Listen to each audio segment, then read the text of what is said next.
నమస్కారాలు. వినబడుతుందా? వినిపిస్తుంది, క్లియర్ గా ఉంది.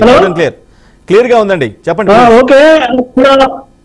ఇక్కడ ప్యానెల్ లో ఉన్న మీకు, తర్వాత రఫీ గారికి, తర్వాత శ్రీనివాస్ గారికి, తర్వాత షేక్ బాజీ గారికి, మేడం గారికి అందరికీ నమస్కారాలు. ప్రేక్షకులకు కూడా నమస్కారాలు. ఈ రోజు ఇది ప్రధానమైన చర్చ మీరు పెట్టిండ్రు. మీకు మీ ఛానల్ కు చాలా కృతజ్ఞతలు. ఎందుకంటే కరెక్ట్ టైంలో మీరు డిబేట్ పెట్టిండ్రు.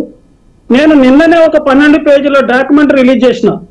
ఇద్దరు సీఎంల కలయికలో ఏమేమి అంశాలు డిస్కస్ చేయాలి, తెలంగాణ పరిస్థితి ఏంది, గోదావరి కృష్ణా జలాల పంపకాల పరిస్థితి ఏంది, ఇతర ఆస్తుల పరిస్థితి ఏంది, 1956 నుంచి 2014 వరకు అనేది సమైక్యంగా కలిసి ఉన్న సంగతి అందరూ తెలిసిందే. అంటే 2050 ఫస్ట్ నవంబర్ 1956 నాడు మనం సమైక్యంగా కలిసినాం, తెలంగాణ హైదరాబాద్ స్టేట్. అప్పటి నుండి కలయికతోని మనం 2014 జూన్ 1 వరకు ఉన్నాం. సెకండ్ నుంచి మళ్ళీ తెలంగాణ ఏర్పడదు. సో ఈ సమైక్య పాలనలో మనం ఒక కుటుంబం ఉందా అనుకుంటాం, ఉమ్మడి కుటుంబం, అన్నదమ్ములు కలిసి ఉన్నారు. సరే, ఈ 2056 నుంచి 2014 వరకు ఈ సమైక్య పాలనలో న్యాయాలు కూడా మనం చర్చించుకోవాలి. ఈరోజు ఆస్తులు పంచుకోవాలనుకుంటున్నాం. ఆస్తులు పంచుకోవాలనుకుంటున్నాం కాబట్టి వీటి బ్యాక్గ్రౌండ్ పోవాలి, వెనుకకు పోవాలి. బ్యాక్గ్రౌండ్ ఏంది? ఇక్కడ ఆస్తులు కొన్ని తెలంగాణలో ఉన్నాయి, ఆస్తులు అభివృద్ధి, ఆంధ్రాలో కూడా ఆస్తులు అభివృద్ధి చేసుకోవచ్చు. ఈ 56 సంవత్సరాలలో, అంటే 56 నుంచి 2014 వరకు చేసుకోవచ్చు.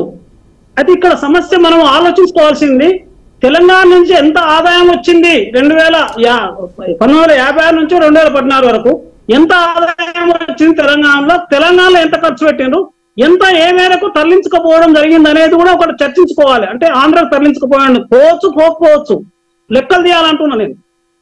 తెలంగాణ ఆదాయం ఎంత, తెలంగాణలో ఖర్చు పెట్టింది ఎంత, ఆంధ్ర ఆదాయం ఎంత, ఆంధ్రలో ఖర్చు పెట్టింది ఎంత, సీమాంధ్రలో ఆదాయం ఎంత, సీమాంధ్రలో ఖర్చు పెట్టింది ఎంత, తెలంగాణలో ఆదాయం వచ్చింది ఎంత, తెలంగాణలో అభివృద్ధికి ఖర్చు పెట్టింది ఎంత, ఆంధ్రలో ఆదాయం ఎంత, ఆంధ్రలో అభివృద్ధికి ఖర్చు పెట్టింది ఎంత. ఈ ఖర్చు అనేది వివిధ రంగాలలో ఉంటది. ఇక నేను ప్రత్యేకంగా చెప్పవలసిన పని లేదు.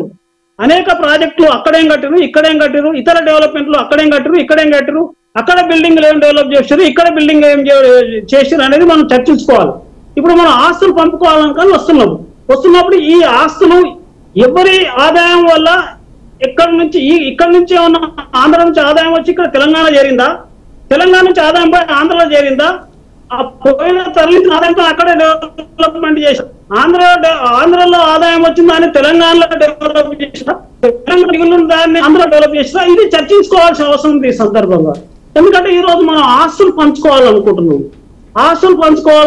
ఆస్తులు అక్కడ కొన్ని ఆస్తులు స్థిరమైనవి, ఇక్కడ కొన్ని ఆస్తులు స్థిరమైనవి.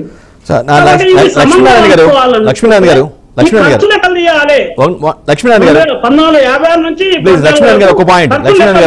ఆదాయం లెక్కలు తీయాలి. లక్ష్మీనారాయణ గారు నేనేమంటున్నాను, విభజన ఆస్తులు అనేది విభజన ఆస్తుల పంపకాలు ఒక ఎత్తు. లక్ష్మీనారాయణ గారు నా మాట వినాలి మీరు. లక్ష్మీనారాయణ గారు అనేది ఇంబ్యాలెన్స్ గా జరిగింది. లక్ష్మీనారాయణ గారు 1950 నుంచి 2014 వరకు డెవలప్మెంట్ ఇంబ్యాలెన్స్ గా జరిగింది. ఇంబ్యాలెన్స్ డెవలప్మెంట్ ఆదాయము తెలంగాణలో లేకుంటే ఆంధ్రాలో ఏర్పడ్డ ఆదాయం వల్ల డెవలప్మెంట్ జరిగిందా, అక్కడ డెవలప్మెంట్ జరిగిందా, ఇక్కడ డెవలప్మెంట్ జరిగిందా? ఈ ఆస్తి ఇప్పుడు ఇక్కడ ఉంది, అక్కడ ఉంది.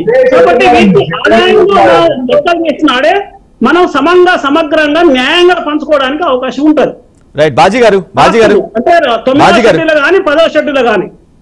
కాబట్టి అక్కడ ఆదాయం ఏమైనా ఇంబ్యాలెన్స్ ఉంటే, ఇంబ్యాలెన్స్ ఖర్చు ఇక్కడ జరిగింది అక్కడ జరిగింది లెక్కలు తీయాలి. తీసినప్పుడు ఆ ఇంబ్యాలెన్స్ ఆదాయం ఖర్చు మేరకు మనం ఇప్పుడు ఆస్తులు పంపుకోవడానికి ఆలోచించుకోవాలి. అది సమంజసమైన న్యాయం ఇరు రాష్ట్రాలకు. లక్ష్మీనారాయణ గారు మళ్ళీ మీకు అవకాశం ఇస్తాను. ప్లీజ్ ఈ స్టెప్ ఫస్ట్ స్టెప్ మీటింగ్ లో భాగంగా తీసుకున్న నిర్ణయం ఏదైతే ఉందో 3 దశలుగా కమిటీలు వేసుకోవటం. ఇక్కడ ఆంధ్ర ఆదాయం ఖర్చు పెట్టారు, అది కావాలి ముఖ్యం. ఇది ఈ ఉమ్మడి ఆస్తుల 9వ షెడ్యూల్ 10వ షెడ్యూల్ కింద నా ఒపీనియన్. రైట్. ఇక 2వ ఒపీనియన్ వస్తే జలవనరుల గురించి ప్రధానమైన ఇది అయితే ఇవన్నీ నేను 12 పేజీల డాక్యుమెంట్ రిలీజ్ చేసిన నిన్ననే. ఇవాళ పేపర్లు వచ్చింది, వెలుగులో చూసుకోవచ్చు మీరు. ఇంకొకటి, ఇక్కడ పోలవరం ప్రాజెక్టు కట్టుకోమనం నేషనల్ ప్రాజెక్టు, ఓకే కాదని కాదు. విభజన చట్టంలో ఏం పెట్టిండ్రు, దానిలో పోయే విలేజ్లు మాత్రమే విభజన చట్టంలో పెట్టిండ్రు. అంటే ఖమ్మం జిల్లా నుంచి ఎన్ని విలేజ్లు మునుగుతాయి, ముప్పు గురైతాయి, అంతవరకే విభజన చట్టంలో పెట్టిండ్రు. కానీ మండలాలు పెట్టలేదు విభజన చట్టంలో. అంటే 205 గ్రామాలు 7 మండలాల్లో ఉన్నాయి, అవి మాత్రమే విభజన చట్టంలో పెట్టిండ్రు. కానీ తెలంగాణ ఒక రోజు ఏర్పడే ముందు 7 మండలాలు గుంజుకోవాల్సి వచ్చింది. ఎందుకు అవసరం వచ్చింది? గ్రామాలు మునిపోయే గ్రామాలు మీరు పోలవరం ప్రాజెక్టు కట్టుకోండి, ఆ మునిపోయే గ్రామాలు మీరు తీసుకొని వద్దడం. కానీ మండల పరిధులు ఎందుకు తీసుకున్నారు? మండల పరిధి తీసుకోవడం వల్ల ఏం జరిగిందంటే 460 మెగావాట్స్ లోయర్ సీలేర్ ఒక పవర్ ప్లాంట్ పోయింది వాళ్ళకు. 460 మెగావాట్ల పవర్ ప్లాంట్ ఎవ్రీ 10 months ఉత్పత్తి చేస్తుంది. ఒక మెగావాట్ యొక్క విలువ మీకు తెలుసు, 5 కోట్లు ఒక మెగావాట్ ఉత్పత్తి చేయాలంటే 5-6 కోట్ల విలువ పవర్. అటువంటి 460 మెగావాట్లు పవర్ ప్లాంట్ లోయర్ సీలేర్ వాళ్ళకి వెళ్ళిపోయింది. దాంతో పాటు తర్వాత పెద్దవాగు పోయింది, 1600 ఎకరాల ఒక పెద్దవాగు వాళ్ళకు పోయింది. తర్వాత శబరి పోయింది నది. తర్వాత ఇంద్రా రుద్రం కోట లిఫ్ట్ ఇరిగేషన్ కింద 1,25,000 ఎకరాల భూమి పోయింది వాళ్ళకు. అంటే ఇది ఒక మండలాల పరిధి తీసుకోవడం వల్ల ఈ రోజు మీరు బూర్మపాడు పోయి చూడండి, నిజాంగట్టే బిల్డింగ్లు ఉన్నాయండి, నిజాంగట్టే పోస్ట్ ఆఫీస్ చూడండి. మీరు ఈ మండలాల అవసరం పరిధి తీసుకోవాల్సిన అవసరం ఏంటి? అది చంద్రబాబు అప్పటికు ప్రమాణ స్వీకారం ఆపేసి మోడీని ఒప్పించి 31 May 2014 నాడు 30 May 2014 నాడు తెలంగాణ 2వ తారీఖు వచ్చేస్తుంది. 1వ తారీఖు వరకే కంబైన్డ్ ఆంధ్రప్రదేశ్ 2వ ఏర్పడుతుంది. కాబట్టి ఆ లోపల ఎమర్జెన్సీగా పార్లమెంట్ లో బిల్లు ఆమోదం చేసి 7 మండలాలను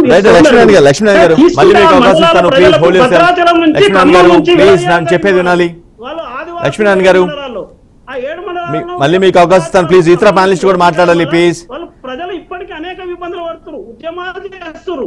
కాబట్టి దయచేసి చంద్రబాబు నాయుడు గారు మీకు తెలంగాణ తరఫున చేతులెత్తి మొక్కుతున్నాము, మాకు మండలాలు తీసుకోకుండా గ్రామాలు తీసుకోండి. పోలవరం కింద పోయే ప్రాజెక్ట్ కింద గ్రామాలు తీసుకోండి, మండలాలు తీసుకోకుండా మా సీలేర్ ప్రాజెక్టు 460 మెగావాట్ మాకు ఇవ్వండి. రుద్రంకోట కింద మునిగిపోయిన 1,25,000 ఎకరాలు ఇవ్వండి. పెద్దవాళ్ళ కింద 16,000 ఎకరాలు మునిగిపోయింది, అది ఇవ్వండి. తర్వాత ఇవన్నీ మాకు ఏవేవి నష్టం జరిగినా అవి ఇవ్వండి అని కోరుతున్నాం. మేము తెలంగాణ తరఫున చంద్రబాబు నాయుడుకి ఇప్పుడు కోరుతున్నాము. తిరిగి మండల విలేజ్లు తీసుకోండి, పోలవరం కింద పోయే గ్రామాలు తీసుకోండి, 30 గ్రామాలు, కానీ మండలం పరిధిని తీసుకొని మాకు తెలంగాణ అని. బాజీ గారు వ్యాలిడ్ పాయింట్ అనేది. బాజీ గారు లక్ష్మీనారాయణ గారు రైట్ చేసిన పాయింట్ వ్యాలిడ్ అయినా 7 మండలాలు తీసుకోవడం వల్ల చాలా నష్టపోయాం అనేది ఆయన వాదన. 7 మండలాలు కలుపుకోవడం వల్ల ఆ పాయింట్ తో మీరు ఏకీభవిస్తారా? బాజీ గారు ప్రధాన అంశం తెలంగాణ. లక్ష్మణ్ మళ్ళీ అవకాశం ఇస్తాను, లక్ష్మణ్ గారు మీకు అవకాశం ఇస్తాను మళ్ళీ. రామాయణం ఇక్కడ మనగడకు క్వశ్చన్ వచ్చింది. ఇప్పుడు ఎందుకు క్వశ్చన్ వచ్చిందంటే పోలవరం ప్రాజెక్టు 150 ఫీట్ల ఎత్తు కట్టినట్టుంటే ఖచ్చితంగా మనగడ ఉండదు. నేను ఒక ఇంజనీర్ గా చెప్తున్నా. మొన్న జూలై 2022 నాడు పోలవరం అది భద్రాచలం చుట్టూ 93 గ్రామాలు మునిగిపోయినాయి బ్యాక్ వాటర్ ఎఫెక్ట్ తోని. కాబట్టి బ్యాక్ వాటర్ ఎఫెక్ట్ తగ్గించాలంటే పోలవరం ఎత్తు 20 ఫీట్లు తగ్గించాలి. 150 ఫీట్ల 130 ఫీట్లకు తగ్గించినట్టయితే వాళ్ళ ప్రాజెక్టు కింద ఆశించిన ప్రయోజనాలకి ఏమీ లోటు ఉండదు. అది నేను టెక్నికల్ గా నిరూపించి చెప్తున్నా. బ్యాక్ వాటర్ ఎఫెక్ట్ తగ్గించాలంటే భద్రాచలం ఒక రామాలయం చరిత్రాత్మకమైన దేవాలయం కాపాడాలంటే పోలవరం ఎత్తును 20 ఫీట్లు తగ్గించాలి. 20 ఫీట్లు తగ్గిస్తే ఏమన్నా ప్రాజెక్టుకు ఆశించిన ప్రయోజనాలైనా లోటు ఉన్నాయంటే అవి లేవు. నేను నిరూపించి చెప్తా. ఒక టెక్నికల్ ఇంజనీర్ గా, ఇరిగేషన్ ఇంజనీర్ గా, రిటైర్డ్ ఇంజనీర్ చెప్తా. వాళ్ళకి ఏమి ఆశించిన ఫలితాలలో ఏమి లోటు ఉండదు పోలవరం. కానీ 20 ఫీట్లు తగ్గించాలని చంద్రబాబుని మేము వినమ్రంగా కోరుతున్నాం. పోలవరం ఎత్తు తగ్గించాలి. ఈ 7 మండలాలు తీసుకోండి, మునిపోయే గ్రామాలు తీసుకోండి, మా 7 మండలాల పరిధి మాకు ఇవ్వని చెప్తున్నా.